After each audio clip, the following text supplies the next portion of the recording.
Piñas, Isa Botanica, Whitening Warriors.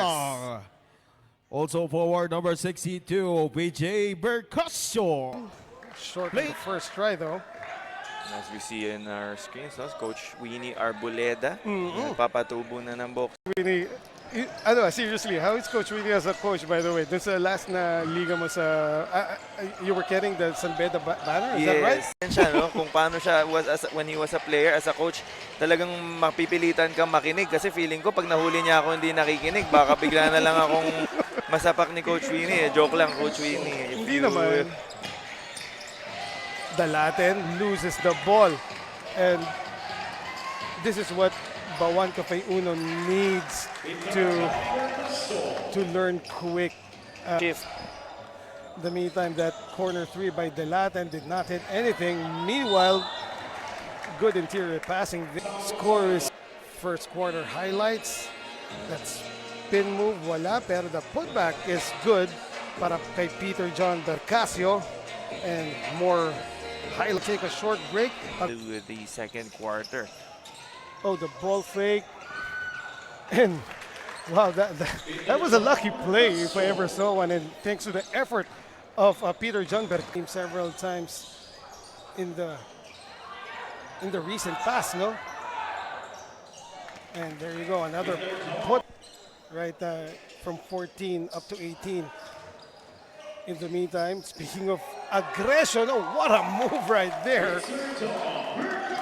Bercasio once again. On, score more, try to score more compared to his last game. Oh, poor transition defense there by Bawan Cafe Uno and Coach Winnie Arboleda. Saying that they can play naman man-to-man without any problems, but they still need to work.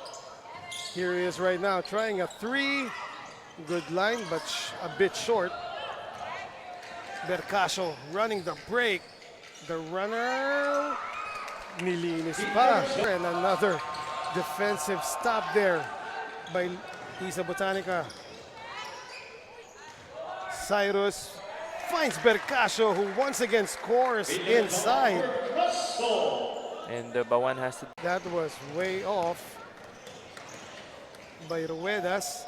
Cyrus driving and kicking it out. Corner three offline, and Bercasio once again inside. Time highlights between in this game between Isa Botanica Whitening Warriors of Las Piñas and Bawan Cafe Uno.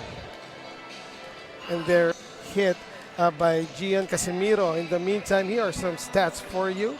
And very noticeable. Aside from the field goal percentage of both teams, of course, less period. Saligo inside. Bercasio once again, virtually unstoppable in the paint. no. Gutierrez with the rebound. Rejano did not find Saligo, but went to Bercasio. And Meaning Las Piñas' offensive onslaught, as we see here in our replay, another fast break opportunity. And of course, Bercasio, the recipient of a good pass from his teammates, finishing that play. there, hindi ko lang masabi kung kaninong favor. Samantala, there he is, Jared Gutierrez with the rebound, and Bercasio. Oh, these two bigs will spell a lot of trouble para sa kanilang mga opponent. Lead is back down to 10. There's JB. Triple team. Bercasio. I thought he's gonna have another. Oh yes, he does. But good timing right there on Harrow, but left lane, no? Oh, that was rejected. Las Piñas still up 43 to 31 as we see that last play. JB Galang, the jumper, but Tristan right there to put it back. JB Galang back in the game. Finds Bercasio, and Bercasio automatic. Masarap pasahan. Itong si Bercasio, no? Alam mo hindi ka papayain. Right. Dadami yung assists mo Yes. pag talagang sa kanya mo binigay. And yung pick and roll, that two-man game working to perfection in that instance. Good role and good recognition. And the way PJ Bercasio moves without the ball is priceless, partner. No?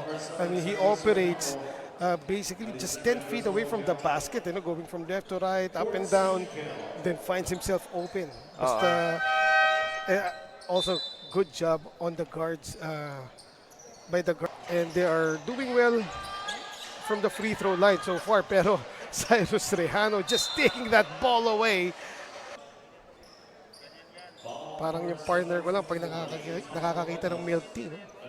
Dalaten. So final free throw and a chance to cut it to 2. Oh, he misses intentionally.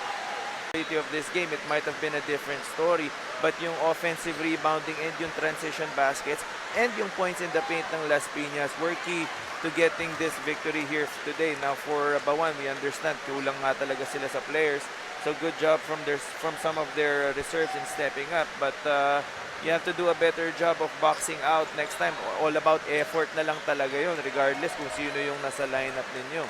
And what a time to hit his free throws. That was PJ Berkas, player of the game, coming from Isa Botanica Whitening Warriors. Well, for Las Piñas, no, it's definitely going to be Peter John Bercasio with 26 points and 13 rebounds, although it has been a total.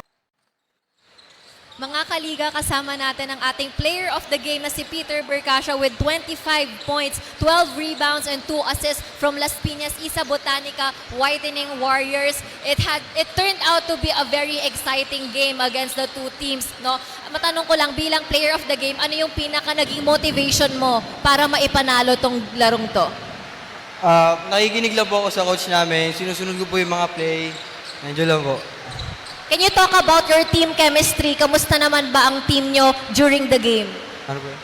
Team chemistry. Yung pag-training po namin araw-araw, nakakabuo po ng team chemistry yun. May mga gusto ka bang batiin o pasalamatan?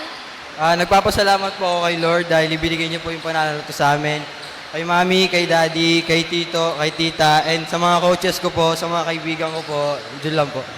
Also, thank you to Don Benitos for providing a scrumptious Filipino delicacy to our player of the game, Don Benitos, ang pambansang kasaba. Mga kaliga, Peter Bercasio, our player of the game. Back to you, Eman and Kyle.